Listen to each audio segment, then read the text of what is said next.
नमस्कार, मैं हूँ नई दिल्ली के जंतर मंतर। नई दिल्ली के जंतर मंतर आप जानते ही हैं कि यहाँ पे तमाम लोग आते हैं और अपनी मांग जो है सरकार के समक्ष रखते हैं और कहीं ना कहीं पीड़ित लोग भी यहाँ पर जो है अपनी जो शिकायत है, जो उनके साथ अन्याय हो रहा है, वो भी कहीं ना कहीं सरकार के समक्ष रखते हैं और उनका जो है कहीं ना कहीं सोल्यूशन की मांग करते हैं। तो हमारे साथ जो है यहाँ पर कुछ लोग जुड़ चुके हैं जो कि क्रिश्चियन समाज से हैं, क्रिश्चियन धर्म है उनका।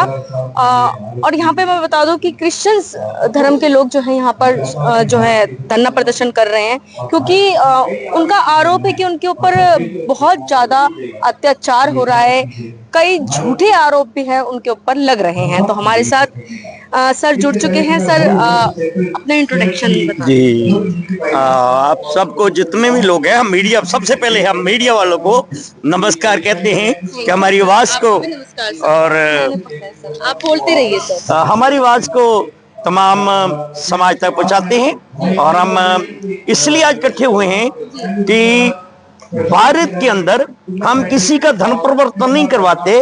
बाइबल के अंदर, पवित्र शास्त्र के अंदर रोमियो 10 और जब हम उसको पढ़ते हैं तो उसके अंदर ये बात लिखी है कि मैं सबका ही परमेश्वर हूं, जो कोई विश्वास करता है उसका उद्धार होता है। तो परमेश्वर तो सबका ही है, हम किसी का धन प्रवर्तन नहीं करते। हम लोगों को सही करते हैं, बुरी आदतों से छुड़वाते हैं, बीड़ी सिगरेट शराब से, अपचारी काम चोरी से छुड़वाते हैं, समझाते हैं। और लोग प्रभु यीशु को विश्वास करते हैं, ग्रहण करते हैं, पास्टर पादी बिशप का आदर और मान करते हैं। तो सरकार के मन में एक संदेह है कि हम धन प्रवर्तन करते हैं, पैसा देते हैं। पैसा हम किसी को नहीं देते और ना ही हम धन प्रवर्तन करवाते हैं। और दूसरी बात ये कि बहुत से लोगों को जेलों के अंदर पास्टर पादियों को बंद किया गया है। तो हम लोगों का ये एक रिक्वेस्ट है, भारत सरकार के एक विनती करते हैं कि उनको तुरंत ही वो मुकदमे रद्द करिए जाएं और उनको बाहर निकाल दिया जाए। और दूसरी बात ये कि एक मणिपुर के अंदर बहुत कहर हुआ था, हमारी बहन बेटियों को, बड़ी शर्मनाक बात है, उनको नंगा करके मारा और बहुत बुरा व्यवहार किया गया। आज तक उसका कोई भी न्याय नहीं हुआ। हम उस न्याय को भी मांगते हैं और हमारा विश्वास है आप हमारी आवाज मीडिया वहां तक, सेंटर तक पहुंचाएंगे, मोदी साहब तक पहुंचाएंगे तो हमारे को न्याय मिलेगा। और हम मीडिया का बहुत बहुत धन्यवाद करते हैं, आपने हमारे को मौका दिया, शुक्रिया। प्रेज द लॉर्ड, सलाम, जय हिंद, जय भारत, सबको नमस्कार, सत श्री अकाल, आमीन। इस देश को क्या दिया, हम ये लोग चीजों को बताएं, हम लोगों को हम ये चीज बताएं, हमने भारत देश को क्या दिया है। एजुकेशन जो सरकार नहीं कर पा रही, यूपी में गवर्नमेंट ने 27,000 स्कूल बंद कर दिए, अब 30,000 हो चुके हैं, 30,000 स्कूल बंद कर दिए और 27,300 ठेके खोल दिए। ये सरकार की मंशा है कि एजुकेशन को इंडिया में से खत्म कर दिया जाए।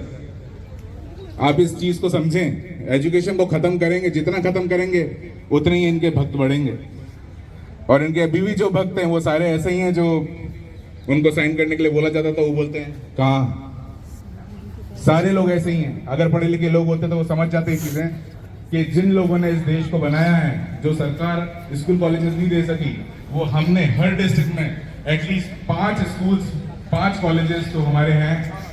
हम इंडिया को एजुकेशन दे रहे हैं, उनको पढ़ा लिखा के बड़ा एक एम दे रहे हैं, उनकी सोच को बड़ा कर रहे हैं, पर ये लोग उस सोच को नहीं समझ पा रहे हैं। सबसे पहले मैं हमारे जो इंडिया में पूर्वज रहे हैं, मैं एक बार उनके आपको नाम बताना चाहूंगा और इन चीजों को आप भी बताएं लोगों को कि उनको पता लगे कि हम यहाँ नए नहीं आए हैं, हम यहाँ के मूल निवासी हैं, हम यहाँ के मूल निवासी हैं।